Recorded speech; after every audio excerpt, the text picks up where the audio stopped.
Hello everyone. मैं अरविंद राज पुरोहित आप सभी का स्वागत करता हूं हमारे यूट्यूब चैनल पर।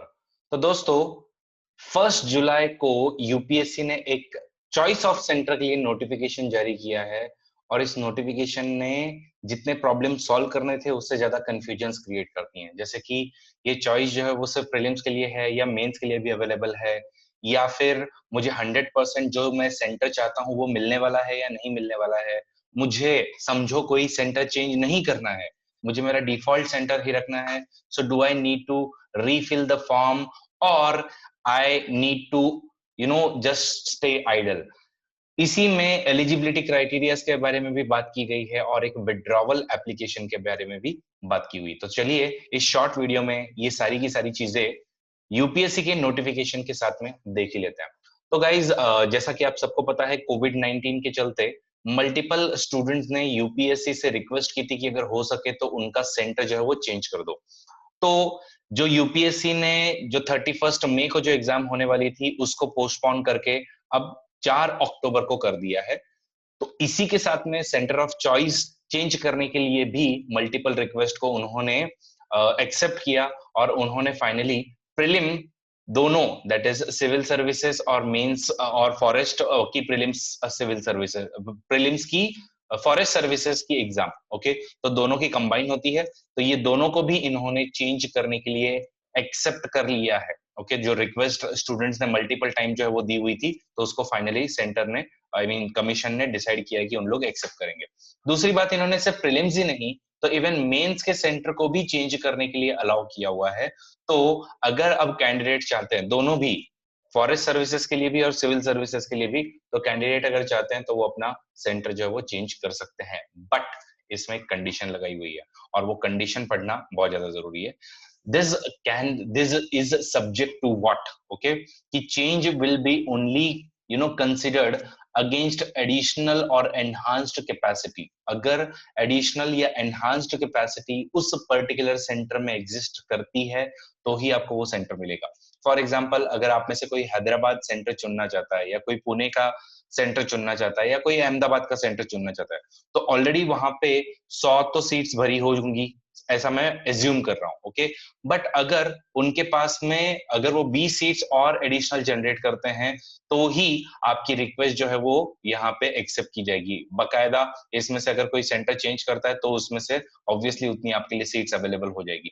बट यही है कंडीशन, क्या है इसमें, कि जब तक एडिशनल कैपेसिटी वो पर्टिकुलर सेंटर एनहांस नहीं करता है तब तक आप लोगों के लिए वो मिल पाना मुश्किल होगा। फिर उसके बाद में यूपीएससी ने आपको बताया कि ये रिवाइज्ड चॉइस ऑफ सेंटर का सबमिट करने का डेट जो है वो 2 फेजेस में होगा। एक 7 जुलाई से 13 जुलाई 6 PM और दूसरा जो है वो 20th ऑफ जुलाई से 24th जुलाई तक होगा। तो ऐसे आप लोगों को 2 विंडोज मिल रही है और इसमें पर्टिकुलरली लिखा हुआ है कि the candidates are advise to visit the website, this website upsconline.nic and submit their choice of centres of above examination if required. तो ये इफ रिक्वायर्ड पे बहुत ज्यादा ध्यान दो। मतलब अगर आपको चेंज नहीं करना है आपका centre, then you don't need to do anything, you just have to remain idle, okay. UPSC अपने आप जो है वो तुमको वही वाला सेंटर देने वाली है। इनफैक्ट जो ऐसे स्टूडेंट है जिनको अपना सेंटर चेंज करना है, तो उन लोगों को उल्टा चेंज करने के लिए पहले देखना होगा कि वहां पे कैपेसिटी जनरेट हुई है क्या। अगर एडिशनल सीट जनरेट हुई है तो ही उन लोगों को वो सीट मिलने वाली है। अब ये सीट भी आपको भले ही 2 फेज दिए हुए, but I would recommend you कि आप लोग फर्स्ट फेज में ही अगर आप लोग सेंटर चेंज करना चाहते हो तो आप लोग कर लीजिए। जैसे कि क्योंकि यहाँ पे फर्स्ट अप्लाई फर्स्ट अलॉट ये वाला पॉलिसी यूज करेंगे, तो फर्स्ट कम फर्स्ट सर्व वाली पॉलिसी यूज कर रहे हैं, तो इसलिए बहुत ज्यादा जरूरी हो जाता है कि जितना जल्दी हो सके अगर आपको सेंटर ऑफ चॉइस चेंज करना है तो आप लोग फटाक से पहले ही फेज में कर लीजिए। मैं तो बोलूंगा 7 को ही कर लीजिए, बिकॉज सीट्स अगर अवेलेबल नहीं रहे तो फिर वो बाकी क्राइटेरिया की बचे हुई जो भी जगह होंगी वहीं पे फिर आपको मिलने वाली है, ओके। तो एक बार अगर वो फुल हो जाएगा तो फिर same will be frozen and then जो भी तुम्हारा सीलिंग के ऊपर में जो भी रिक्वेस्ट आई होंगी तो उनको इधर उधर में सेंटर लेना पड़ेगा, ओके। तो इसलिए गाइस पहले ही फेज में प्लीज फॉर्म जो है वो फिल कर देना अगर आपको ये चाहिए तो। बाकी इसमें एक और चीज बता दी है इन लोगों ने, बहुत सारे लोगों के मन में डाउट था कि सिंस मंथ, ये डेट ऑफ बर्थ इसमें बहुत ज्यादा मैटर करती है, क्योंकि 32 के ऊपर अगर आप लोग निकल गए तो प्रॉब्लम हो जाएगी वगैरह।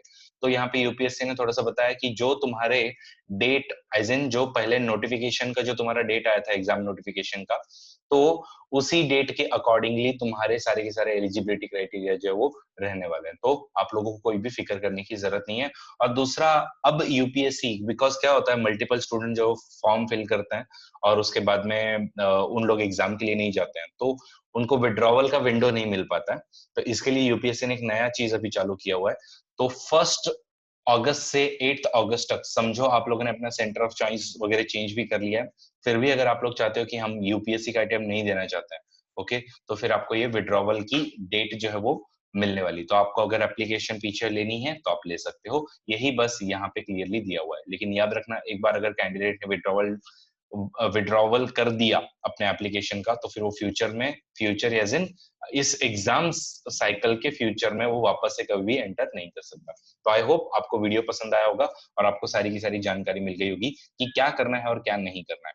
कुछ स्टूडेंट्स में से पूछ रहे थे जो कि महाराष्ट्र के रहने वाले हैं कि बहुत अच्छे अच्छे सेंटर्स कौन से हैं, तो मैं उनको बता दूं कि अगर हो सके तो पुणे अच्छा सेंटर है, बट पुणे में आपको मेंस का सेंटर नहीं मिलेगा। तो अहमदाबाद हो गया, भोपाल हो गया, नागपुर हो गया, या फिर आपको अगर और एक अच्छा सेंटर चाहिए तो हैदराबाद एक अच्छा सेंटर है। तो ये वाले सेंटर्स आप लोग चूज कीजिए, आपके लिए काफी फायदा होगा। ओके, सो और भी अगर आपको कोई भी डाउट हो, आप लोग मुझे 9960861079 पर पिंग कर सकते हो, या फिर आप लोग यहाँ पे कमेंट बॉक्स में लिखिए ताकि मैं आप लोगों को गाइड करूं। Okay, thank you so much, bye bye, take care.